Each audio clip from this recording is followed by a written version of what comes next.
बावनकुळेंची property विकली तरी शेतकऱ्यांचा सातबारा कोरा होईल। संजय राऊतांनी बावनकुळेंवर आता टीका केली। तर राऊतांनी माझी प्रॉपर्टी घ्यावी, शेतकऱ्यांची कर्जमाफी करावी। चंद्रशेखर बावनकुळे यांनी राऊतांना ओपन चॅलेंज दिलेला आहे। बावनकुळ्यांचे घोटाळे आणि भ्रष्टाचाराची प्रकरणे मी 2 दिवसात बाहेर काढतो। जाऊ द्या आठवडा, होते फाईल तयार, तुम्ही त्यांना पाठवतो। त्यांची प्रॉपर्टी विकली तरी शेतकऱ्यांचा सातबारा कोरा होईल।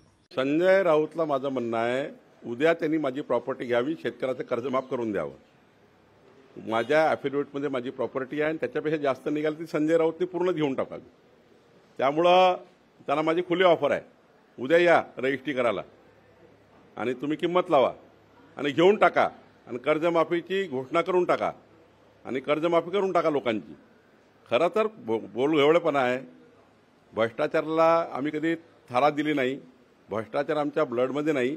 त्यामुळं त्यांची काही फक्त बोलाच्या भात आहे, बोलाची कडी आहे, तोंडाच्या वाफा आहे।